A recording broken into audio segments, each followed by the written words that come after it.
감사합니다. 우리 하나님 말씀 함께 나눕니다. 로마서 13장 8절로 10절까지입니다. 로마서 13장 8절로 10절까지. 이 말씀의 제목은 사랑의 빛입니다. 이 빛이 아니고 라이트가 아니고 빛, 뎁트입니다. 사랑의 빛. 그 주보에는 잘못 표기가 되어 있습니다. 사랑의 빛. 우리 13장 우리 8절로 10절까지 우리 함께 봉독하겠습니다. 피차 사랑의 빛 외에는 아무에게든지 아무 빚도 지지 말라. 남을 사랑하는 자는 율법을 다 이루었느니라. 간음하지 말라, 살인하지 말라, 도적질하지 말라, 탐내지 말라 한 것과 그 외에 다른 계명이 있을지라도 내 이웃을 내 자신과 같이 사랑하라 하신 그 말씀 가운데 다 들었느니라. 사랑은 이웃에게 악을 행치 아니하나니 그러므로 사랑은 율법의 완성이니라. 아멘.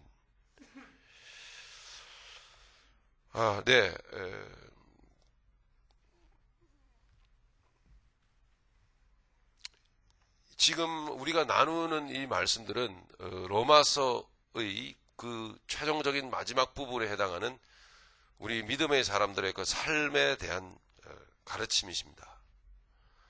믿음의 사람들은 어떻게 살아야 되는가? 가르치실 때에 로마서 전체를 우리가 이해할 때에 죄 가운데서 헤매던 우리의 존재, 도저히 아무도 우리 스스로 하나님의 영광에 이르지 못하는 존재인 것을 우리에게 가르치셨습니다. 로마서를 간단하게 정리를 하고 있습니다. 하나님께서 전적인 하나님의 뜻과 섭리로 죄 가운데 헤매던 우리를, 죽어있는 우리를 살리셨습니다. 우리 가운데는 두 가지의 법이 역사하고 있습니다. 그러므로 하나는 이 세상에 우리가 살아있기 때문에, 이 세상에 이 몸을 가지고 삶을 가지고 있기 때문에, 세상 것을 가지고 있기 때문에, 그것이 세상에 있기 때문에 완전히 사라진 것이 아니고 그리스도 안에서 감추인 그 복음 안에서 우리는 완전한 새 사람이 되었지만 세상에 있는 거로 두 가지의 법 아래에 있습니다. 하나는 죄의 법, 하나는 생명의 법. 그 안에 우리는 있는 것입니다. 근데 우리는 마음의 법이라는 게 있어가지고 두 양자의 법을 우리는 자유의지로 선택할 수가 있습니다. 여러분 오늘도 여러분의 영적으로 구원받은 여러분들이지만, 그러나 하나님께서는 저와 여러분들을 기계장치로 만들지 않아서, 물건으로 만들지 않았기 때문에 우리는 말씀을 듣고 깨닫고 순종할 수 있는 의지를 주셨고, 그리고 우리의 상황에 따라서 불순종할 수도 있게끔 하나님이 우리에게 허락을 해 놓으셨습니다. 그렇게 만들어 놓으신 이유는 하나님의 무한한 우리를 향하신 크신 인격적인 사랑이 우리에게 있기 때문입니다. 그 내용은 더 깊이 들어가지 않겠습니다. 우리를 향하신 인격적인 하나님의 그 크신 사랑이 우리에게 있기 때문에, 우리에게 그 사랑을 갖고 계시기 때문에 우리에게 자유의지를 주셔서 구원받은 우리가 생명의 법을 쫓아서 살 수 있도록 우리에게 기회를 제공을 하고 계시는 것입니다.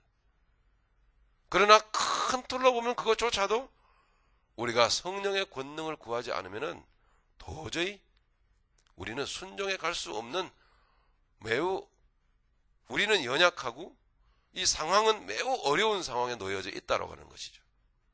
우리는 너무나 자꾸 우리가 이겨나가야 될, 살아가야 될 이 세상은 너무나도 반대되는 적 그리스도적인 환경으로 가득 차 있기 때문에 구원받았지만 우리 스스로의 의지로만 산다면 도저히 불가능합니다. 생명의 법으로 순종하며 살기에는 도저히 불가능한 것입니다. 그래서 성령의 권능을 구하는 기도의 무릎이 뜨거워져야만 가능한 것입니다. 전적으로 하나님이 다 하신 것이기 때문에 우리는 그 은혜를 안다면, 내가 이렇게 가만히 있어서야 되겠는가? 하나님께서 이렇게 부지런히 성실히 나를 위해서 장치를 만들어 놓으시고 이렇게 계획을 하시고 섭리하셔서 우리의 영혼 구원하시고 우리에게 기회를 주셔서 이루어가야 될 이 구원마저도 우리에게 허락하시면서 기회를 주시면서 우리가 그 생명길로 걸어갈 수 있도록 하나님께서는, 예수님께서는 성령님을 우리에게 보내주셨어. 성령님이 우리를 위하여 일하기를 지금 우리 안에서, 우리의 머리 위에, 우리의 좌우 옆에, 우리의 눈동자 안에 계시는 것입니다. 그런데도 여러분, 너무 송구스럽게도 우리가 우리의 마음대로 성령님을 인정해드리지 아니하고 마음대로 살려고 작정을 하면 그렇게 됩니다. 이게 어떻게 보면 내가 성령님보다 더 실력이, 더 힘이 센 것처럼 느껴지기도 합니다. 그러나 그것이 아니고 하나님께서는 우리에게 선택의 권리를 우리에게 주셨어요. 선택하기를 원하셨습니다.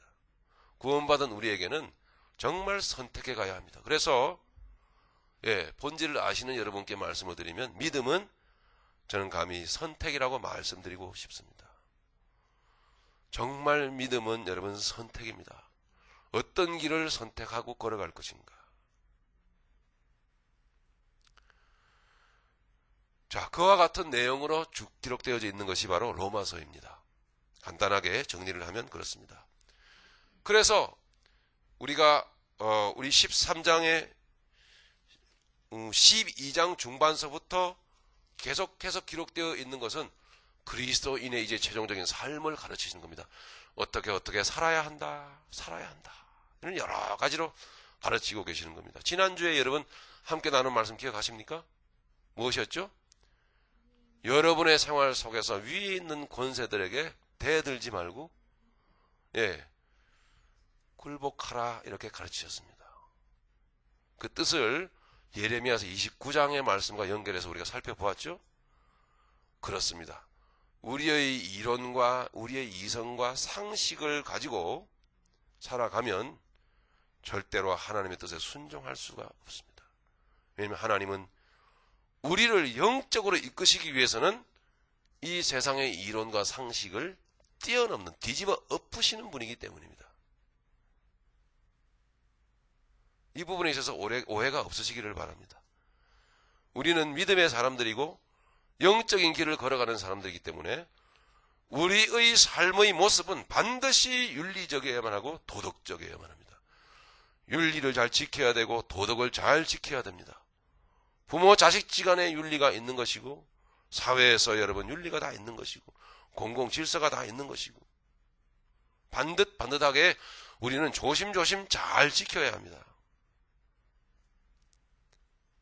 하지만 이 말씀을 오해하지 마시길 바라는 것은 하나님께서는 우리 개인의 영적 존재를 변화시키기 위해서는 우리 개인에게 있어서는 하나님은 상식과 윤리와 도덕을 뒤집어 엎으시는 분이란 말입니다. 이것을 오해하지 마시길 바랍니다. 우리의 기본적인 생각, 우리의 세상에서 배워왔던 논리와 상식을 하나님은 완전히 뒤집어 엎으시면서 우리를 변화시키기를 원하시는 것입니다. 그래서 그 변화되어 가는 사람들은 어떻게 살죠?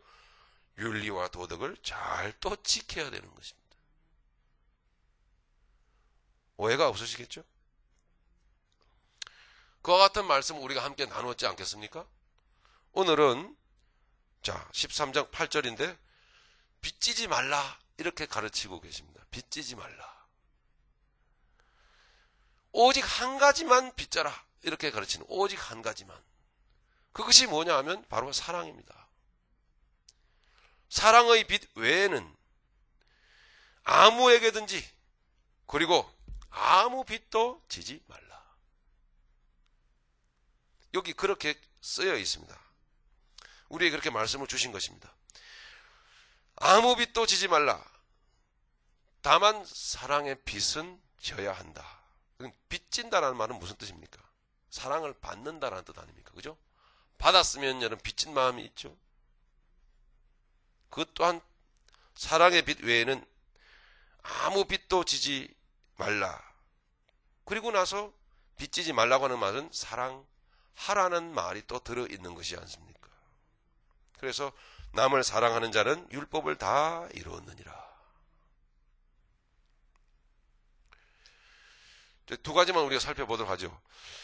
서로 간에 아무런 빚도 지지 말라. 아무에게든지 또 어떤 것이라도 빚지지 말라라고 하는 말씀은 무슨 뜻일까요? 아무것도, 그 생각과 마음이 이런 뜻입니다. 그러니까 그냥 여러분 물질을 빌린다든가 빌려준다든가 이걸 하지 말라는 얘기가 아닙니다. 절대로. 우리는 빌릴 수 있습니다. 여러분 교회도 여러분 건축을 하려면은 돈이 많으면은 그냥 올 캐시로 그냥 교회를 사거나 땅을 사거나 건축할 수도 있겠지만은 그러지 못할 경우도 있지 않습니까, 여러분? 그러면 빚 져야죠. 어디서 빚을 집니까? 은행 빚을 지지 않습니까? 질 수도 있는 것이죠. 그런 돈을 빌려주거나 돈을 빌리지 말라는 뜻이 아니고 단순히 내용이 있는데요. 자, 여기에서 지금 절대로 아무에게든지 빚지지 말고 무슨 빚이라도 빚지지 말라. 무엇이라도 빚지지 말라고 하신 것은 우리의 마음의 심리 상태를 말해주는 것입니다. 우리의 마음이, 그 생각과 마음이 세상에 붙들려 있는 상태를 하나님께서는 노티스를 주시는 겁니다. 세상에 붙들려 있다라고 하는 것은 뭐예요?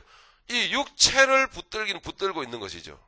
우리의 생각과 마음이 이 세상에 붙들려 있어 살기 위해서, 말하자면 먹고 살기 위해서, 육체를 유지하기 위해서 돌아다니지 말라는 그런 뜻입니다. 여러분, 저도 또 가정에서 저희 부모님들이 돈 빌리러 다니고 이런 모습들을 많이 봐왔습니다만은 지나놓고 이렇게 보면요, 정말 비참했습니다. 돈 빌리러 다니고 빚지고 다니면은 여러분 비참해집니다. 사실 돈 빌리러 다녀도 사람들이 그렇게 쉽게 빌려줍니까, 어디? 돈을 빌리러 다닐 때 그 마음을 여러분 한번 생각을 해보십시오. 너무나 비참하지 않습니까? 살기 위해서 믿음의 사람들이 비굴해집니다. 그리고 그 인생이 참 참혹해집니다. 자, 빚지지 말라는 것은 무슨 뜻이겠습니까? 그렇게 육신을 붙들고 살기 위하여 처절하게 뛰어다니지 말라 하는 것이면, 너희에게 아버지인 내가 있지 않느냐? 내가 너희에게 주지 못하겠느냐?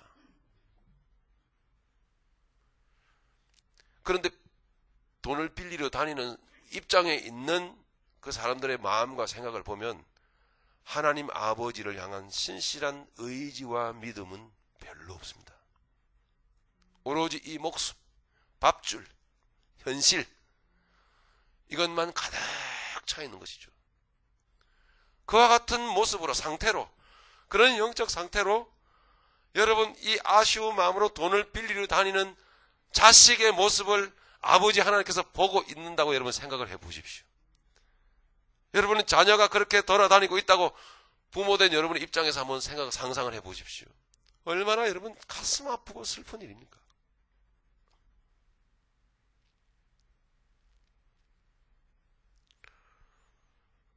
하나님의 일을 그에게 할 수가 없는 것입니다. 그러므로 나아가서 나를 향하신 아버지의 뜻을 알지 못하고 그저 살아야 된다라고 하는 그 알량한 그 몸부림 하나 때문에 헤매고 다니는 그 모습이 하나님은 너무나 측은하고 가련하기 짝이 없습니다.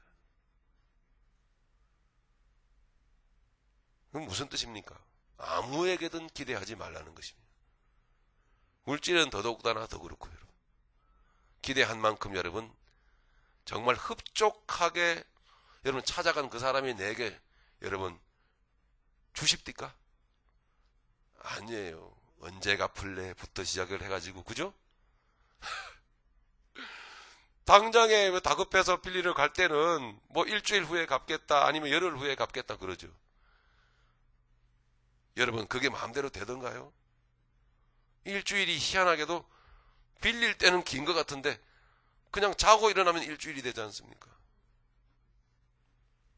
내 말대로 장담대로 될 수가 없습니다. 화장실 급해서 갈 때하고 일 보고 나올 때하고는 너무나 상황이 달라지는 거죠.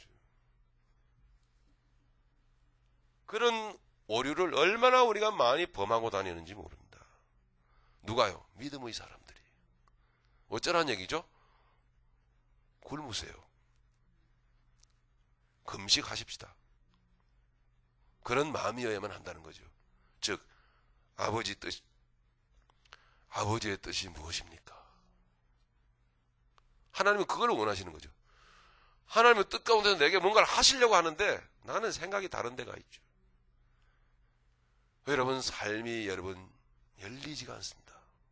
그래서 오늘 그렇게 말씀하고 있는 겁니다. 절대로 여러분 빚지러 다니지 마시길 바랍니다. 생각의 여러분 위로까지 한번 생각을 해보았습니다. 저는 여러분 생각의 위로까지 마음이 답답하고 쓸쓸할 때가 많잖아요. 그럴 때 이 오늘 빚지지 말라는 얘기는요. 혼적인 위로까지 여러분 사양하라는 얘기입니다. 예. 여러분 누구 같으면 딱 나를 위로해 줄 것 같은 생각을 가지고 찾아가지만 또는 전화기 수화기를 들지만 여러분 1시간 2시간 대화를 나누고 말을 듣고 위로를 받고 여러분 하셨던 경험들이 있으시죠. 정말 진정한 여러분 위로를 받으셨다면 어쩌면 여러분 아직 하나님의 사람이 아닌지도 모릅니다. 절대 여러분 위로받을 수 없습니다. 왜냐? 저와 여러분들의 그 곤고한 마음과 그 고독한 마음은 바로 영적인 데서 그 문제를 가지고 있기 때문에요. 영적인 문제를 가지고 있는데요. 이 세상에 그 어느 누가 이 기대를 품고 다가가는 그 사람이 이 문제를 해결해 줄 사람이 있겠습니까? 없습니다. 아무도 찾아가지 마세요. 누구에게도 여러분 전화 걸지 마세요. 결코 여러분을 위로해 주지 못합니다. 여러분의 답답하고 여러분의 이 컬컬한 마음을 시원하게 해줄 사람이 아무도 없습니다. 이 앞에 서 있는 목사는 어떨까요? 없어요. 결코 여러분 죄송합니다만 허황된 소망을 여러분 품지 마시길 바랍니다. 성직자가 여러분들의 그 갈급한 심령을 채워주지 못합니다. 그 말은 오해가 없으시길 바라는 것은 오직 하나님만이 여러분에게 참 문제 해결자 되시고 참 위로자 되시고 여러분의 답답한 마음을 시원하게 해주시는 분이라는 사실이죠. 우리가 서로 교제하고 목회자를 찾아가서 상담을 받고 대화를 하고 하나님께서 역사하십니다. 하지만 뭡니까? 내 마음이 내 지금 상태가 하나님의 뜻에 합당해야만 돼요. 이건 영적인 문제로서 영적 차원에서 하나님이 내게 하실 일이 있다라는 깨달음 가운데 무릎이 꿇려진 마음이어야만 서로 지체가는 대화하는 가운데서도 하나님의 음성이 들리고 그리고 목회자와의 대화 가운데서도 거기에 하나님의 뜻이 나에게 전달이 되는 것이죠. 문제는 세상에 붙들려서 육신에 붙들려가지고 빚지러 다니는 꾸어러 다니는 기대하며 찾아다니는 그 마음의 상태를 하나님께서는 이제 그만두라는 얘기예요. 그게 여러분 깨닫지 못하면 평생 갈 수도 있습니다. 끔찍한 일이죠. 그러므로 이제 꾸러 다니지 마시기 바랍니다. 예. 자, 그래서 그렇게 말씀했습니다. 피차 사랑의 빚 외에는 아무에게든지 아무 빚도 지지 말라.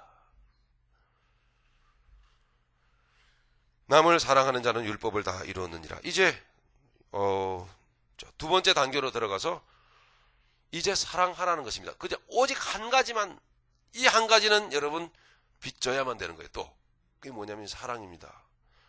그래서 오직 사랑의 빚 외에는 이렇게 말씀하고 계시죠. 그러므로 사랑하라는 것입니다. 남을 사랑하는 자는 율법을 다 이루느니라. 그러면서 율법의 조항을 몇 가지를 이렇게 말씀하고 있어요. 간음하지 말라, 살인하지 말라, 도적질하지 말라, 탐내지 말라 한 것과 그 외에 다른 계명이 있을지라도 내 이웃을 내 자신과 같이 사랑하라 하신 그 말씀 가운데 다 들었느니라. 이는 적극적으로 서로 간에 사랑을 주고받으라는 말씀입니다. 이것은 뭐냐면 성령 안에서 영적인 교제를 서로 나누라는 이야기거든요. 이제는 영적인 교제를 서로 나누라. 사랑도 우리가 사랑만큼 우리의 입에 오르내리는 단어가 없지 않습니까? 사랑도 천차만별 온 세상에 사랑이 많은데 그런 사랑은 다 집어치우고 하나님께서 우리에게 말씀하시는 하기를 원하시는 사랑은 영적 교제예요. 영적 교제예요. 복음의 비밀을 아는, 복음의 비밀의 기쁨을 아는 지체지간의 영적 교제를 말합니다. 그것은 사실은 결코 부담이 없어요. 그리고 세상적인 부담이 없는 것입니다.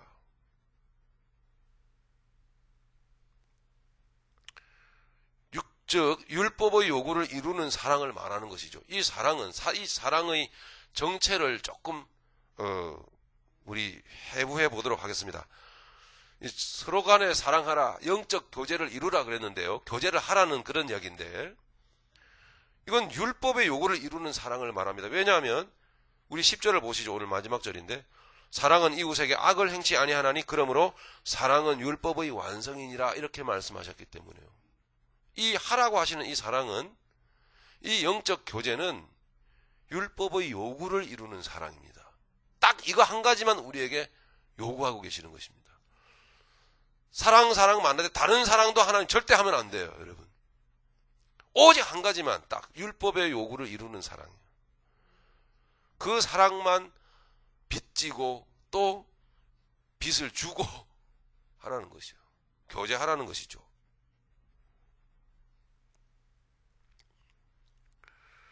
자, 그러면 이 사랑을 한번 좀 우리가 알기를 원하는데요. 예수님의 그 십자가 사랑만을 주고 받으라는 그런 뜻이죠. 왜냐하면 율법의 요구는 오직 예수 그리스도 안에서 생명의 성령의 법이 우리에게 능력으로 힘으로 역사하여야만이 바로 율법의 요구를 이룬다고 로마서 8장 1절서부터 계속 기록하고 있기 때문에요. 그러니까 예수님의 십자가의 그 사랑만을 주고 받으라는 그런 뜻입니다. 자, 그러면은 예수님의 십자가의 그 사랑은 무엇인가? 우리가 아는 것 같아도 한번 생각을 해보죠. 예수님의 십자가의 그 사랑은 어떻게 나에게 이루어지는가? 이루어져야 그 사랑을 줄 거 아닙니까? 이루어져야 그 사랑을 받을 거 아닙니까? 또 손바닥을 마주쳐야 소리가 나지 그냥 한쪽만 휘젓는다고 소리가 나는 것은 아닙니다. 허공만 휘저을 뿐이죠. 그러면 우리가 서로 빚을 주고 빚을 또 받아야 되고 빚져야 되는 그 사랑은 어떻게 우리에게 이루어지는 것인가? 우리에게 이루어졌지만 우리가 좀 생각해 볼 필요가 있습니다. 이 말씀은 성경 전체를 잘 보시면 좀 멀리 가면 로마서 1장부터 시작되지만 가깝게 우리가 보면 로마서 12장서부터 시작된 말씀입니다. 사실은 로마서 12장 1절에 보니까 어떤 내용이 기록되어져 있죠? 우리 같이 읽어볼까요? 시작. 그러므로 형제들아 내가 하나님의 모든 자비하심으로 너희를 권하노니 너희 몸을 하나님이 기뻐하시는 거룩한 산 제사로 드리라. 이는 너희의 드릴 영적 예배니라. 너희는 이 세대를 본받지 말고 오직 마음을 새롭게 함으로 변화를 받아 하나님의 선하시고 기뻐하시고 온전하신 뜻이 무엇인지 분별하도록 하라. 아멘. 여기에 내가 너희를 권하노니 너희 몸을 이렇게 말했습니다. 너희 몸이라고 하는 것은 이 고기 덩어리를 번제단 위로 올려놓으라는 단순히 그런 이야기가 아니고 우리의 삶을 말합니다. 예. 너희의 삶을 하나님이 기뻐하시는 제물로 바치라 이 말입니다. 우리의 삶을 하나님이 기뻐하시는 제물로 번제단 위에 올려놓으라. 매 순간순간마다.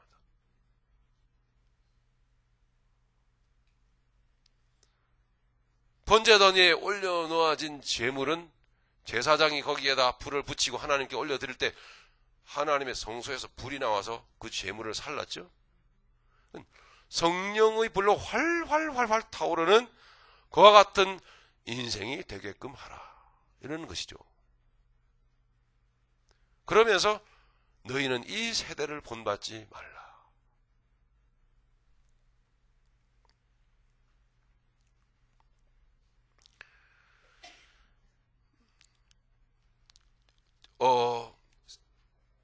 성경에 많은 믿음의 사람들 중에 샘플 한 명을 여러분에게 소개하도록 하겠습니다. 창세기 4장 보시면 거기에 실질적으로 자기의 삶을 번제단 위로 올려놓은 사람이 거기에 기록되어져 있습니다. 누굴까요? 아벨이라고 하는 사람인데요. 이 아벨이라고 하는 사람이 자기의 삶을 하나님께 번제단 위로 올려드렸어요. 그래서 하나님은 그를 연락하셨더라 이렇게 말씀하고 있어요. 자, 이 아벨의 제사를 우리가 다 알지 않습니까? 하나님께서는 아벨의 제사를 연락하셨습니다. 아벨의 제사의 내용을 히브리서 11장 4절이 설명을 하고 있는데요. 우리가 말씀으로 좀 확인을 한번 해보도록 하죠. 히브리서 한번 찾아보겠습니다. 11장 4절 같이 읽어보겠습니다. 시작. 믿음으로 아벨은 가인보다 더 나은 제사를 하나님께 드림으로 의로운 자라 하시는 증거를 얻었으니 하나님이 그 예물에 대하여 증거하심이라. 저가 죽었으나 그 믿음으로써 오히려 말하느니라. 아멘. 자, 하나님께 바쳐지는 제물에 대한 개념 이해가 좀 필요한데요. 하나님께 바쳐지는 제물은 무엇을 대신하여 드리는 희생이죠. 그죠? 제물은 그 제물 자체의 의미가 있는 것이 아니고 제물의 의미는 무엇을 대신하여 드리는 희생이라는 내용이 들어있어야 됩니다. 그렇죠? 소를 드리든 양을 드리든 하나님이 소를 드시고 양을 드시고 싶어서 그걸 바치라고 하는 것은 아니죠. 그 안에 내용을 하나님 받으시는 거죠. 그러니까 제물의 내용은 이 두 가지의 중요한 의미가 있는데 첫 번째 제물의 의미가 뭐냐면 무엇을 대신해서 드리는 희생이라고 하는 의미가 들어있어야 돼요.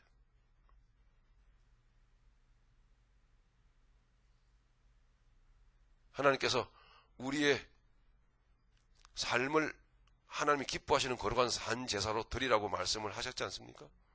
그러면 그게 무슨 뜻이겠습니까?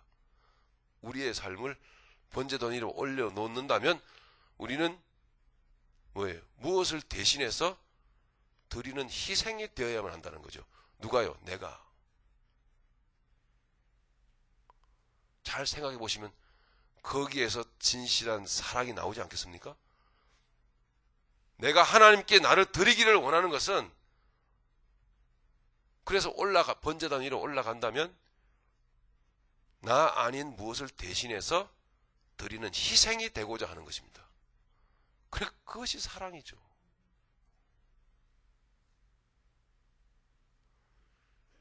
그 하나님이 받으시는 제물은 이 세상에 딱 한 가지였습니다. 무엇일까요? 예수님. 예수님 외에는 하나님이 받으시는 제물이 없었어요. 예수님이 십자가로 올라가실 때에 제물 되셔서 올라가실 때 그 예수님은 무슨 내용을 가지고 있었는가 하면 이 온 세상 만민을 위하여 대신 희생의 제물로 올라간다라고 하는 뜻이 그 안에 있었어요. 그래서 예수님의 그 행위를 사랑이라 이렇게 말합니다.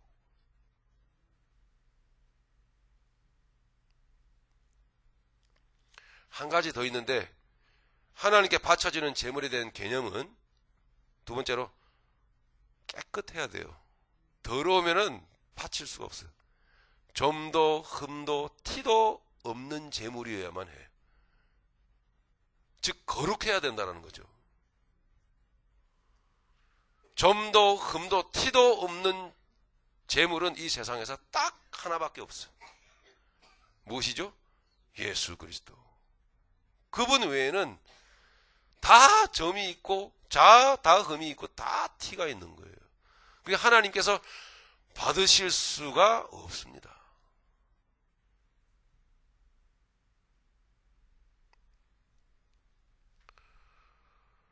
오직 하나님만, 오직 예수님만 하나님께서 받으실 수 있는 제물이 되셨더라 하는 얘기.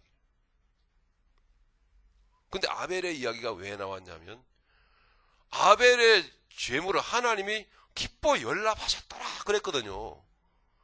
그러면 아벨이 바친 그 제물 자체에 의미가 있는 게 아니고, 제물을 드리는 아벨 자신의 상태가 예수님과 딱 닮았더라는 얘기예요, 이게.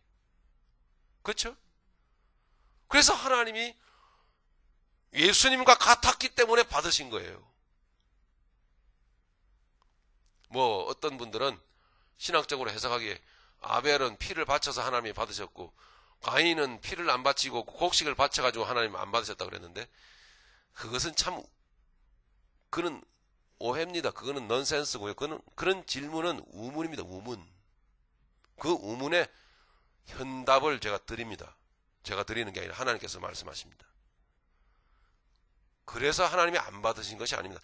가인의 제사를 받지 않으신 것. 가인의 제사는 가인 그 자체가 오로지 하나님이 유일하게 받으시는 예수님과 같지 않았기 때문에 하나님은 받으실 수가 없었던 거예요. 그러니까 가인이라고 하는 그 사람 속에 이 제물에 대한 분명한 의미를 담지 못했어요. 누구를 대신해서 드리는 희생이라는 개념이 없는 거예요. 하나님이 받으실 수가 없어요. 이미 그 안에는 사랑이 없어요. 그러다 보니 가인은 점도 흠도 티도 너무나 많았던 거죠. 거룩하지 못했던 거예요. 부정했던 것입니다. 어떻게 하나님이 받아들일 수가, 품을 수가 있겠냐고요. 천국으로 인도해 드릴 수가 있겠냔 말입니다. 부정한 것을.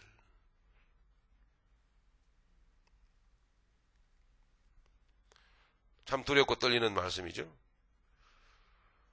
하나님께서 아벨의 제사를 받으셨을 때에 아벨은 예수님과 딱 닮아 있었더라 하는 이야기죠. 너희의 몸을 하나님이 기뻐하시는 거룩한 산제사로 드리라. 이 말씀으로부터 시작해서 우리는 오늘 우리가 읽고 있는 우리 본문 사랑의 빛 외에는 아무에게든지 아무 빛도 지지 말고 오직 사랑의 빛을 져라. 서로 사랑하라 하는 이 말씀을 우리는 지금 함께 나누고 있는 것입니다. 자, 그러니까 그 예수님의 그 십자가의 그 사랑은 나에게 예수님에게로부터 그렇게 이루어진 것입니다. 정말 우리는 그렇게 빛을 진 거예요. 그 사랑, 예수님의 그 사랑을 제단 위로 올라가는, 십자가 위로 올라가는 그 사랑을 우리가 알고 그 사랑이 우리에게 역사하도록 하고 그 사랑의 그 교제를 서로 나누라고 하는 것입니다. 오늘 그리스도인의 삶. 그 사랑이 내게, 여러분에게 그렇게 이루어졌으면 그렇게 여러분에게, 저와 여러분들에게 와 있습니다. 그 사랑을 깊이 깨닫는 것이 복음의 비밀을 깨닫는 것입니다. 복음은 정말 비밀입니다.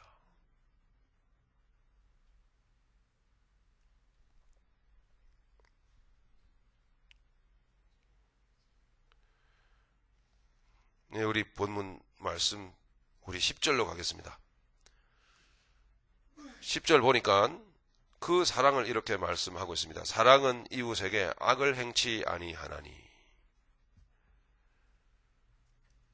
그러므로 사랑은 율법의 완성이니라.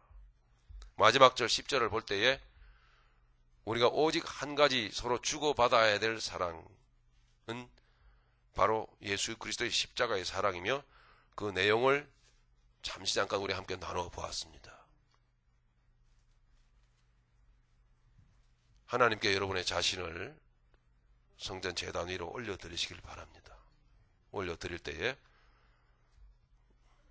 무엇을 대신해서 드리는 희생이 내가 되기를 원하는 마음으로. 자, 이런 상황이 있겠죠.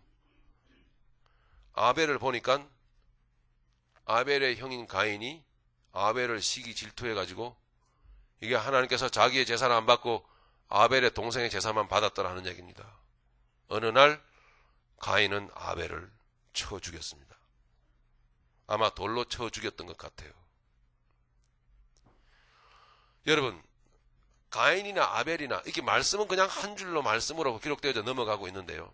내용, 상황을 좀 생각을 해보면 그냥 단순히 돌로 한 대를 맞았다고 그래가지고 모르겠어요. 하여튼 머리를 이 한 대 맞았다고 해서 그냥 바로 한 대 맞고 쓰러져 죽는 법은 웬만해서는 없는 것이고, 이거는 제가 좀 유추해서 상황을 좀 어떻게 보면 좀 불려가지고 좀 생각을 해보고서는 깨달아지는 바로 여러분에게 말씀드리는 건데, 가인이 시기 질투해가지고 이 새끼 하면서 뭐 돌을 들 것이며 또는 쳐 죽일 것이며, 아니요, 쳤을 때 맞았겠죠 여러분. 그러나 한 방에 여러분 갔다고 생각은 안 듭니다 저는. 그죠? 한 방 내리쳤을 때 억 하고 쓰러져서 뒹굴고 형 왜 이래? 응? 그랬겠죠. 왜 그러긴 임마, 좀 죽어줘야 되겠어. 나 뭐 없이 괴롭거든, 불편해, 너 때문에.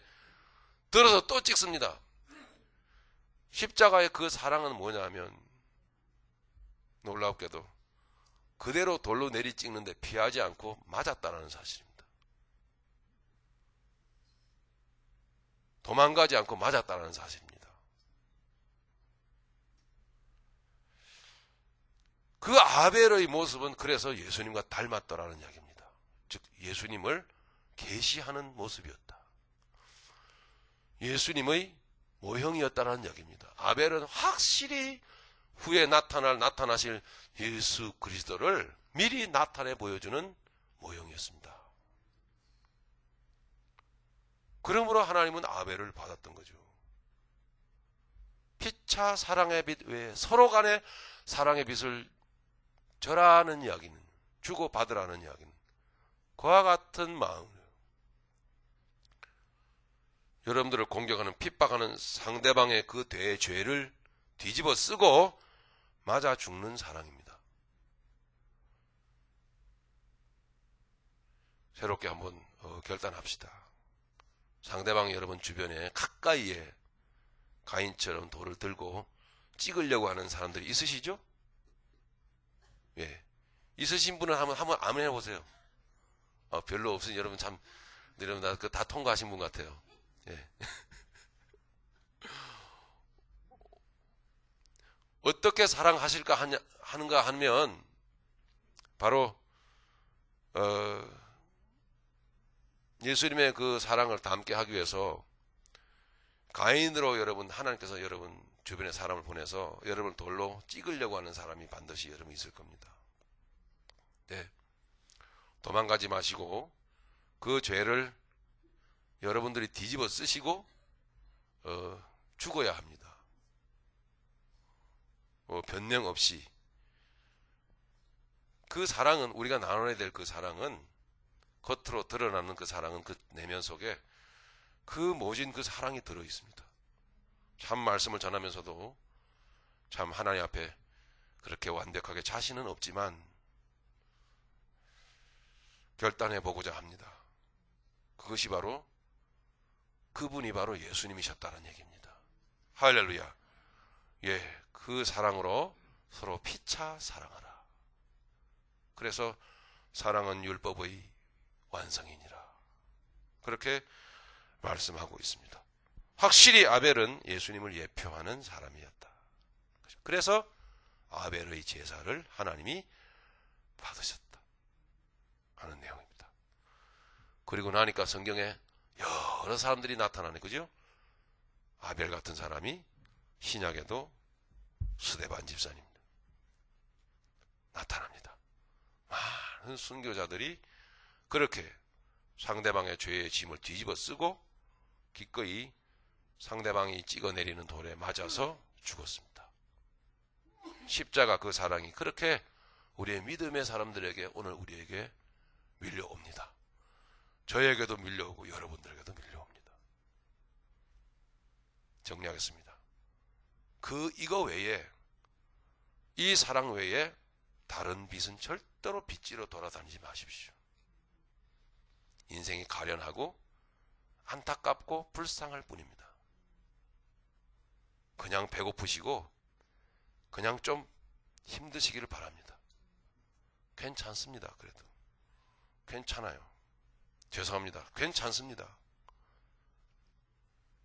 하나님 우리를 다 들여다보고 계시거든요. 손 벌리러 다니지 마세요. 기대하러 다니지 마시오. 누가 나를 위로해 줄 거라고 추호도 여러분 이제 꿈도 꾸지 마시길 바랍니다. 그런 마음들은 다 여러분 내려놓고 버려버려.